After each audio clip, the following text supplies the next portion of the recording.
Welcome to this week's webisode of The Better Half. She's Kendra D. St. Aubin, the better half of Burns and Gambo in the afternoon. I'm Katie Hartley, the better half of Doug and Wolf in the morning.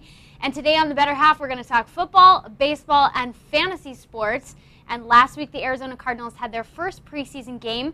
They beat Oakland in Oakland, 24-18. Kendra, how do you think Kevin Cobb looked? Well, I thought he looked pretty good. I mean, we didn't get a lot of time to see him on the field, and obviously that first play, kind of a miscommunication there with Fitz. But Fitz also does make everybody look good, so I'm not 100% sold, but he is 100 times better than anything they've had since they had Kurt Warner. And the fact that they know who their starter is, they don't have to deal with 5 different quarterbacks in and out as they did last year, I think that's already a huge plus. And he's super athletic, so I'm excited to see him. Yeah, I have to say, I wasn't totally sold on Kevin Cobb before, but I didn't need to see any more than 2 series. This guy looks good, and you're right, he's a huge improvement from anything that the Cardinals have had in the past.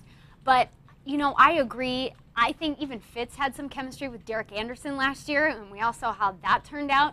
So proceed with caution on the quarterback level for the Cardinals, but I mean, I like it. I like the way they're looking so far. Yeah, I mean, I'm not saying that, you know, they're going to go to the Super Bowl, but I think for right now, he's definitely their best option and better than anything they had last year. But speaking of going to championships, not the Super Bowl, but maybe the World Series, we've got the Diamondbacks in first place right now. You know, a couple games ahead of the Giants, and it's just huge. They're heading on this road trip, which I think is going to be killer, and manager Kirk Gibson, he talked about it the other day. It's going to be a bastard. Love it. And we're going to play the hottest team in baseball. What are they, 40 over? 37, 40 over? I lost track. It'll be fun. It'll be a good time. Respect the Phillies, respect their manager, all their players. We know what they're made of, but be a good test for us. And it's going to be a crazy environment. Be hot, be humid. That's what we play for. Typical Kirk Gibson, pretty fiery there with his language. I talked to some guys in the clubhouse. They weren't surprised that he talked that way. But what do you think about A, them being in first place, and B, them heading to Philly and, you know, and then Atlanta? I think this is a make or break time for the D-backs. If they can come back to Chase Field 10 games from now and be in first place, I think that it's theirs to lose. I think that we will see them win the NL West, which, you know, honestly, 2 months ago, I wouldn't have said. I was not totally sold on this Diamondbacks team, but I definitely am now if they can. And I want to see them win at least. I want to see them win 6 or 7 games. You know, a lot of the times people say when these baseball teams go on the road, if they just win half, so if they were just to win 5, that would be a success. But I want to see the D-backs really step up and at least win 6, maybe 7. Well, and I think what's been interesting about this season is there's been times in the past where I think people have said this is a make or break road trip or homestand or series against the Giants when they played them.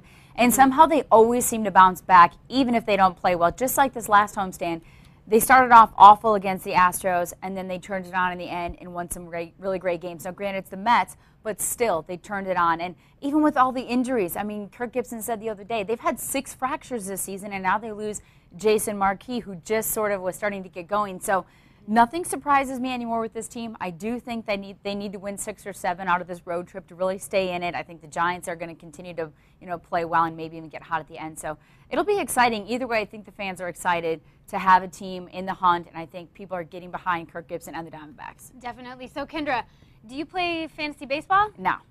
Okay, how about fantasy football? No.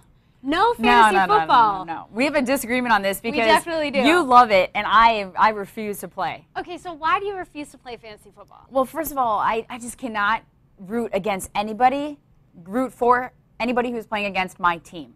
I have a really hard time. I get that it's like, you know, you're trying to root for individuals and you want stats and to do well and everything, but I can't do it. I can't go against the Twins. I can't go against the Vikings. I just can't do it.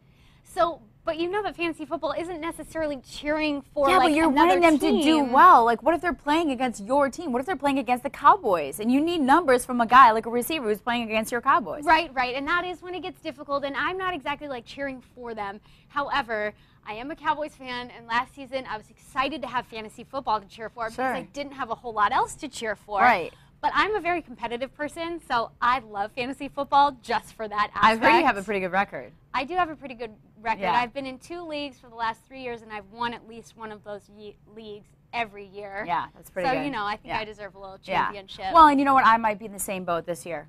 With my Vikings, I might You be may like wanna you were play with the fantasy Cowboys last year, football. so who knows, maybe can I join halfway through the season? We'll see. We'll talk about it.